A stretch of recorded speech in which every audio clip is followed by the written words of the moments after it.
Jamais, jamais voltarão aqueles que se foram.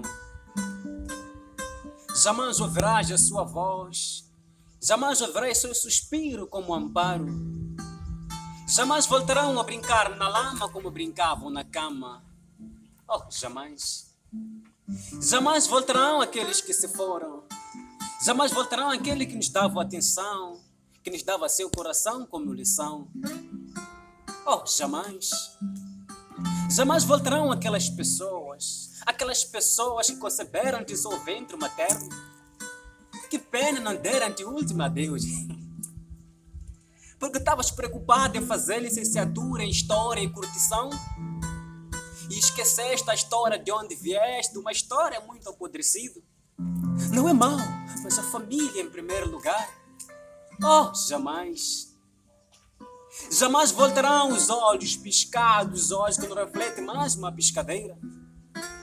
Jamais voltarão aquelas pessoas em presença, geravam desassossego para ti. Que pena não tiveste tempo para pedir perdão. Ah, jamais. Deram-se as nuvens e tudo escureceu, e ele foi-se embora.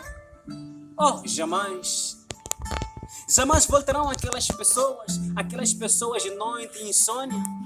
Seus olhos amargurados, tanto cansaço, carregavam um saco para manter as suas forças. Jamais. Neste valor soubeste render-se e valorizar-se. Jamais. Jamais voltarão aquelas pessoas que te amavam, que sorriam. Mas a afetividade era o que bastava naquele momento. Jamais voltarão aquelas pessoas que se foram. Poema de Ernesto Miragnoni. Ora, viva a saudação a todos vocês. É desta forma que nós iniciamos o nosso programa Mesa Redonda.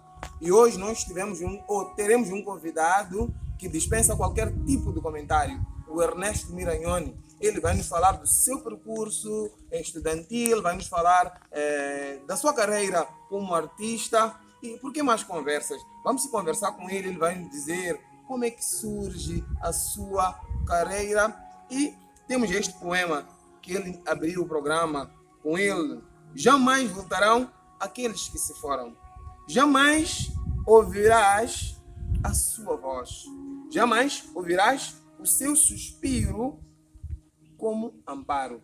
Isto e tudo mais dentro em breve em conversa com o nosso irmão Ernesto Miragnoni. Ernesto, muito boa tarde. Obrigado por ter aceito o convite de estar neste programa Mesa Redonda. Por acaso é a primeira edição. Eu comecei a pensar, a quem te convidar para estar neste programa? Eu disse, não, tem que chamar uma pessoa que tem talento mesmo. E realmente tu tens talento. Estás de parabéns. Eu tenho acompanhado os teus trabalhos no Facebook. E pronto, vamos aqui conversar. Saudações, como estás? Boa tarde em primeiro lugar. Agradeço pelo convite concedido. De saúde estou bem, graças a Deus, tendo concedido a vida. Obrigado pelas sábias palavras proferidas, por ter assistido os meus trabalhos e acompanhado.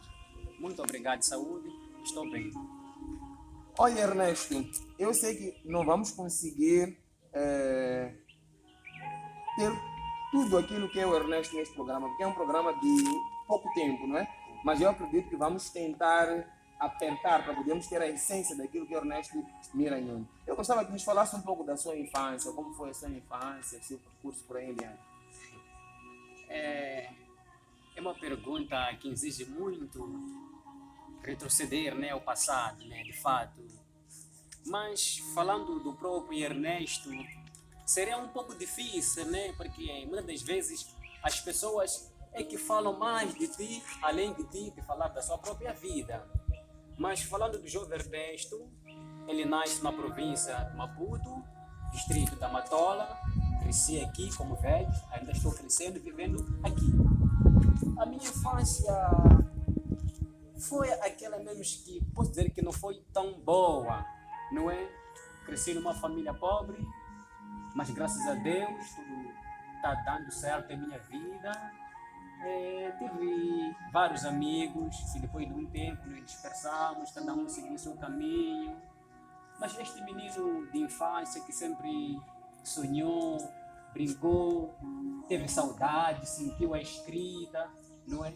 É mais ou menos isso, falar sobre Ernesto e a infância de Ernesto. Olha, Ernesto, fiquei muito impressionado quando estiveste a contar aqui a sua história e também gostei muito da sinceridade com que estiveste. Porque muitas das vezes as pessoas têm medo do seu passado. Eu percebi que tu não tens medo do seu passado e afrontas o seu passado. Isso é muito bom. Falaste que vieste de uma família pobre, mas também falaste de um aspecto que me chamou a atenção, sobre os amigos que apareceram e depois desapareceram. Se desapareceram, porque esses não eram amigos de verdade. Porque aqueles que são amigos de verdade permanecem para toda a vida. Mas estás de parabéns pelo teu percurso. Eu gostava de saber sobre o seu percurso escolar, como é que eram as suas brincadeiras, o que mais gostavas de fazer, Berlim, Xinguerengue, por aí em diante. É uma pergunta muito inteligente. Meu percurso escolar, conheci a minha vida, né? Quando eu dizer que os meus amigos andavam dispersos, porque eu muitas vezes ficava em casa com a minha mãe fazia trabalhos e eu era o filho mais velho de casa. Até agora continuo sendo o filho mais velho de casa. O meu percurso escolar de primeira a quinta classe frequentei na escola primária completa do Língamo, isso na Matola A, para quem vai à portagem de Maputo. De sexta classe fiz na EPC 30 de janeiro, na Matola, e a sétima classe fiz na escola primária completa do Trevo. Depois, o meu primeiro ano no ensino secundário, frequentei na escola secundária da Machava Sede, e a décima classe, a nona e a décima classe, frequentei na escola secundária São Gabriel, da Matola. Mais ou menos isso. Muito bem. Pelos vistos, tens muita experiência, porque passaste de muitos lugares. Isso nos torna mais crescidos e mais maduros. Neste teu percurso escolar, qual foi o professor que mais te marcou e por quê? O professor primeiro partiria da quinta classe. Eu tive uma professora chamada Recélia. Era uma professora muito dedicada, muito insistente, que queria saber onde o aluno chega a ter o seu conhecimento. Ela gostava tanto do aluno formular as suas palavras ou tendo um conhecimento com que ele se baseasse naquilo que ele sabe, não somente no que o professor já deu por estudar, em transmitir o conhecimento. Então, essa professora ela muito didática, ela falava, então, às vezes, sabe como é que são os professores, davam aquele puxadinho de orelha, por aí em diante. Deu também algum barulho quando fizeste TPC. De fato, isso acontece com todo aluno. Mas não era teu caso, não tinha problema de fazer TPC, não chegava na escola copiar ali com os colegas. Nem sempre, mas uma ou outra vez acontecia. Qual é a disciplina que mais dominas? E qual é a que tens mais dificuldade? Ou no teu percurso, né? O que era mais complicado para ti? Eu, particularmente, a química, a matemática, a física, né? Se me dessem uma bolsa, eu não ia. Porque eu sou fraco, né? De princípio lógico, eu gosto muito da letra. E antes de ter descoberto que existia esta secção, essas duas particularidades da ciência e da letra, era antes de eu saber, mas eu me baseava muito na leitura e na escrita. Só soube disso após a entrada no meu ensino secundário. Okay. Mas a disciplina que eu mais gosto, que eu mais tanto adoro, é a história. A disciplina de história, desde a oitava classe na Machava. E por que história? Por que não português? Por que não física? Por que não matemática? Isso também vai depender muitas das vezes pela forma do professor, como que transmite o seu conhecimento, a sua matéria, a forma de explicar, a forma de se expressar para que o aluno possa entender e formular a matéria. Não que nas outras matérias seja ruim, mas eu me baseava tanto porque eu gostava do jeito que o professor narrava a história em si. É como se estivesse na Rússia, quando fala da Revolução Russa, quando falam da Primeira Guerra Mundial. Era como se tu tivesse a viver aquele momento. Sim, então... Eu percebo isso. Percebo muito bem sobre essa área da história. Eu gostava de saber o que já aconteceu contigo na sua vida. O que mais te arrependes de ter feito na tua fase infantil? Que se o tempo voltasse para trás, não farias? é um ponto muito fortíssimo de esboçar. Mas, porém, como se trata de uma entrevista, falarei. Não são tantas coisas repetidas, mas um e outro ponto que, se eu pudesse voltar ao tempo, não teria feito isso naquele momento. Mas o bom, como diz alguns filósofos, quando tu tomas consciência do que você fez no passado, é porque tu praticamente estás arrependido. E se hoje não estivesse, ou se não tivesse arrependido, tu não estaria onde estás agora, por ter passado uma experiência já vivida no passado. Porém, eu diria que é só que não falei, no meu primeiro ano eu reprovei na quinta classe, até que não foi um fato de reprovar, mas assim, praticamente eu não tinha documentos necessários, né? Faltavam alguns documentos para poder passar, a professora ou o professor, porque no outro ano eu pude dispensar, por todas as classes pude dispensar, porque eu me esforçava tanto na escola. No ano em que eu fiquei não tinha os documentos necessários, então às vezes quando eu paro, penso, recordo aquele tempo. E tu começas a pensar, se calhar já estarias numa classe acima, Sim. e aquele ano fez com que retrocedesse. Mas e também com essa pandemia que veio, que nos fez retroceder um pouco, teve um ano, fiquei sem estudar, a situação estava muito complicada. Mas sim, como o Marco Bloch diz, um grande historiador, através do presente, do passado, podemos construir o presente e perspectivar o futuro. Então isso faz parte da nossa forma, porque não sempre tem esses gargalos. Agora, ainda ao encontro daquilo que é o nosso tema de fundo, eu gostava de saber como é que surge o Ernesto como poeta. Ernesto como poeta surge com uma inspiração amigável, não é? Tive um amigo que ele sempre escrevia, entende? Ele escrevia, só que uma vez eu peguei do caderno dele, vi algumas das suas escritas, Então, dali surge aquela experiência de querer escrever, não é? Então, comecei a fazer meus primeiros textos quando eu tinha 15 anos de idade. Comecei a escrever, escrevia, mas às vezes eu achava que não poderia ir avante. Depois de um tempo parei de escrever. Só que numa outra altura, quando eu já estava na escola secundária Santa Gabriel da Madonna, o professor de português, chegamos numa parte dos textos poéticos, né? Então ele nos mandou que escrevêssemos nossos próprios textos e que declamássemos. Então dali surge minha nova inspiração. Eu tive ali que escrever e escrevi por excesso, não é? Apresentei ao professor e declamei na sala. O professor só, depois da declamação, ele aplaudiu-me, eu sem perceber o que estava acontecendo ali, porque de todos da turma, eu que fui mais essencial. Único, sim, destacado. único, sim, destacado, né? Tive um grande conteúdo. Então o professor disse, realmente tens talento na forma que declamas. Até que por enquanto ele, na sala, trouxe o seu aparelho e seu telefone, colocou os vídeos poéticos, a gente assistiu aí na sala, como também ele gosta muito. As poesias que mesmo vocês gravaram, ou outras poesias? Outras poesias dos outros autores, né? Então, dali começou a surgir essa experiência, essa vontade de escrever. Até os dias atuais que ainda escrevo. Quantas poesias tens?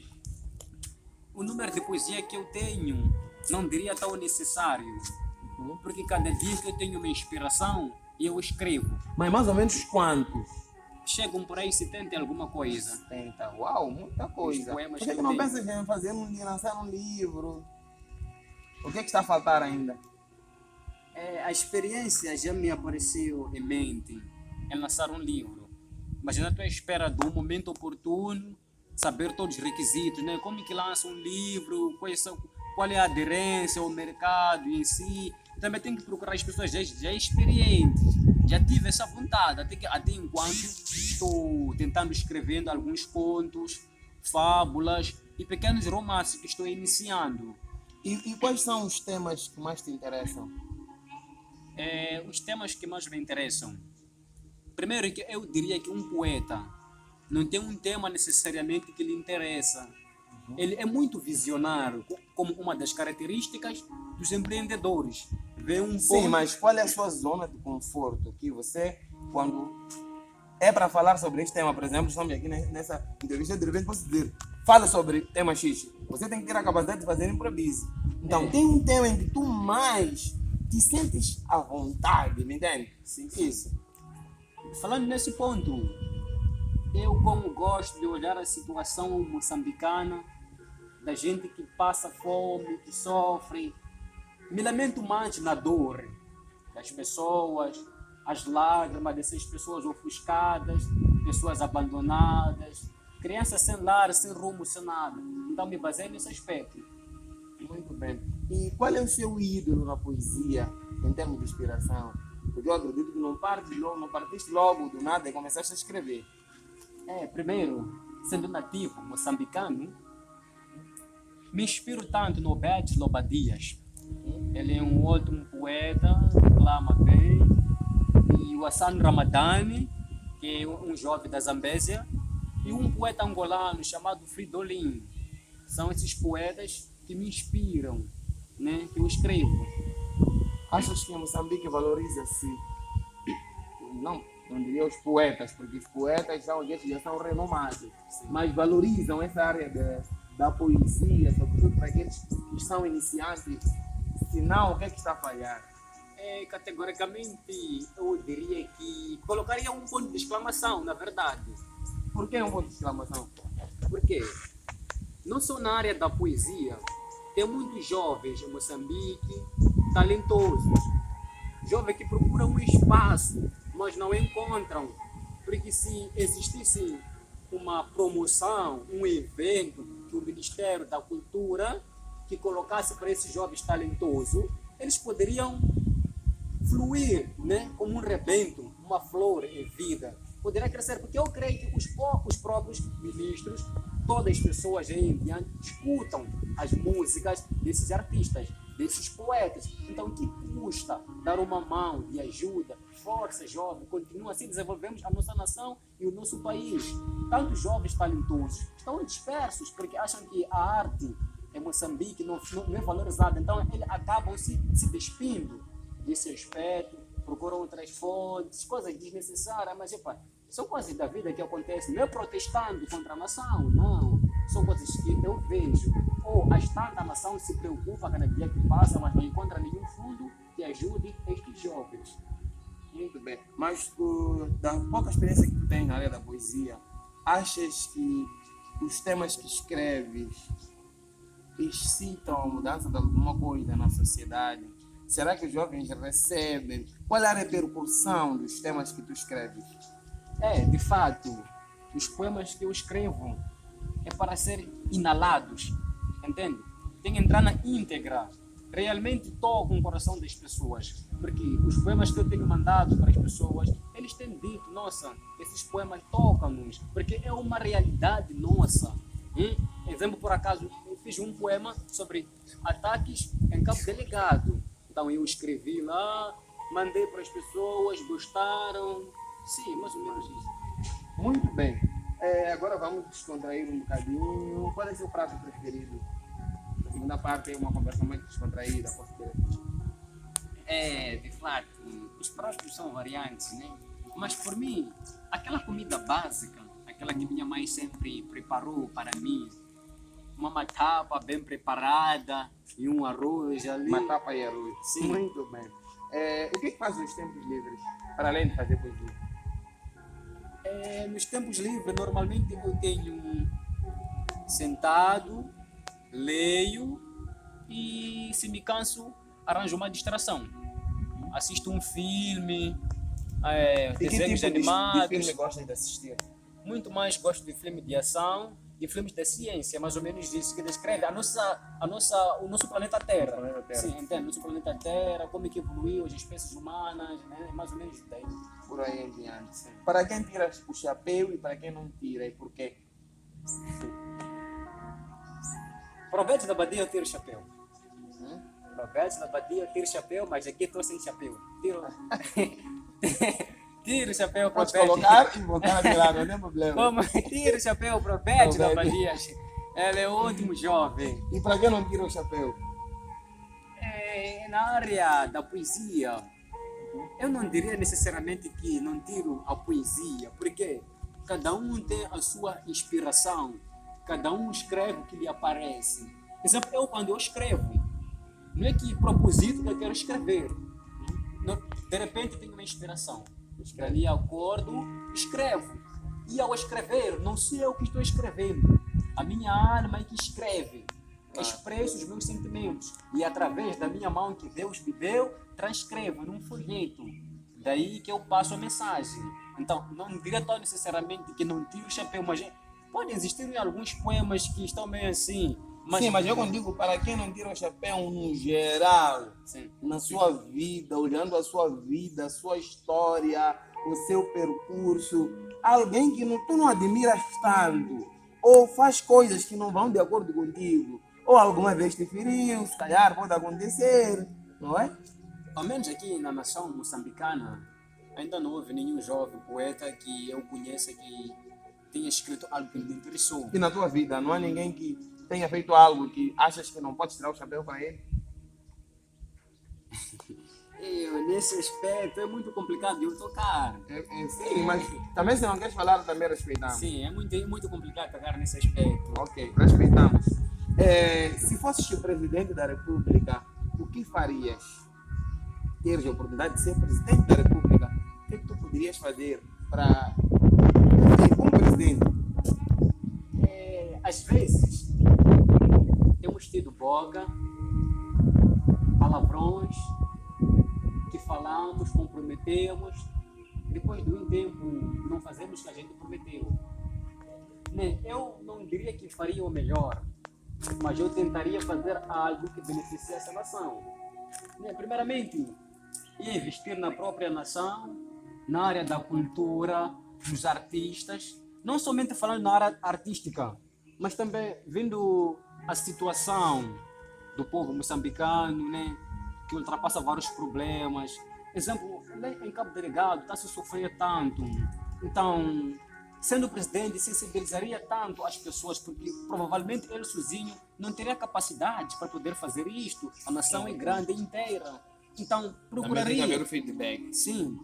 Procuraria ali algumas pessoas, alguns benfeitores, algumas pessoas um pouco sucedidas, né? Não dirão muito sucedidas, pouco sucedidas, para que pudesse dar, prestar, homenagear essas pessoas, porque afinal de contas todos somos irmãos, independentemente da sua cultura e língua.